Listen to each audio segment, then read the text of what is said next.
Sommes-nous trop nombreux sur Terre ? En période de crise écologique, la question est régulièrement posée dans le débat public. C'est une question délicate, et d'ailleurs, on ne va pas y répondre. Mais on va chercher à saisir l'ampleur de ce phénomène et à comprendre ses causes.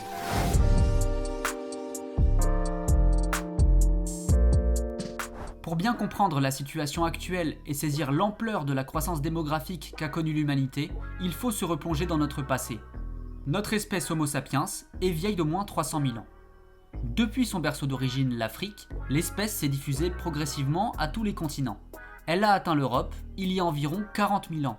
La population humaine était alors très faible, autour de 600 000 individus. 600 000, c'est l'équivalent de la population actuelle d'un pays comme le Luxembourg. Précisons quand même que lorsqu'on parle de population humaine pour ces époques lointaines, on parle ici uniquement de notre espèce, Homo sapiens, car à l'époque, plusieurs espèces humaines peuplaient la Terre, notamment l'homme de Néandertal. Concentrons-nous maintenant sur l'Europe. De l'arrivée de notre espèce sur ce continent jusqu'au développement des premières sociétés agricoles 35 000 ans plus tard, la population européenne n'excédait pas les quelques milliers d'individus.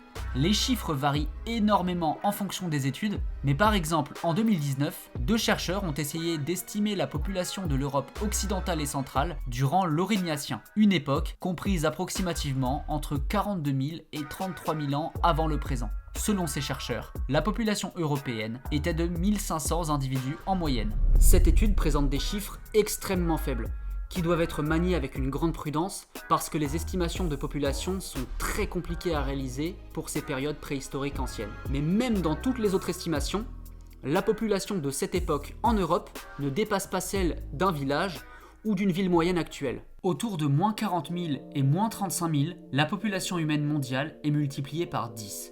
Jusqu'à moins 10 000, elle se situe entre 5 et 10 millions d'individus, soit l'équivalent de la population actuelle de la Suisse.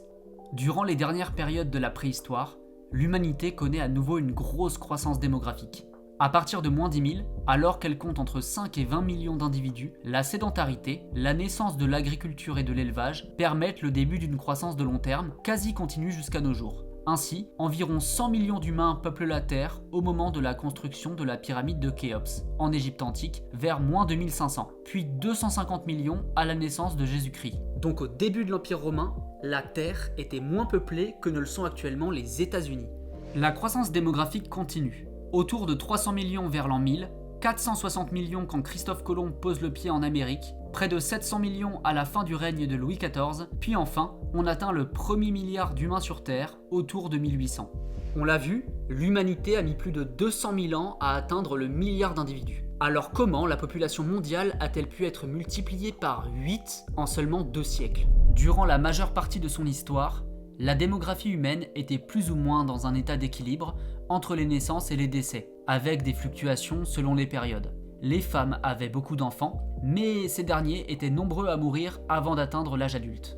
À partir du XVIIIe siècle et plus encore au XXe siècle, l'essor économique et les progrès de la médecine font chuter la mortalité. L'équilibre démographique est donc rompu et la croissance s'accélère. 2 milliards vers 1927, 4 milliards en 1974, 6 milliards en 1999 et 8 milliards en 2022. Cette croissance est donc phénoménale. Ces 20 dernières années, l'humanité a gagné plus de 2 milliards d'individus alors qu'elle a mis 200 000 ans à atteindre le premier milliard. Alors qu'est-ce qu'on peut retenir de tous ces chiffres ? Peut-être simplement des ordres de grandeur de la croissance démographique qu'a connue l'humanité. Évidemment que passer de moins d'1 million à plus de 8 milliards d'individus en quelques millénaires n'est pas anodin pour une espèce.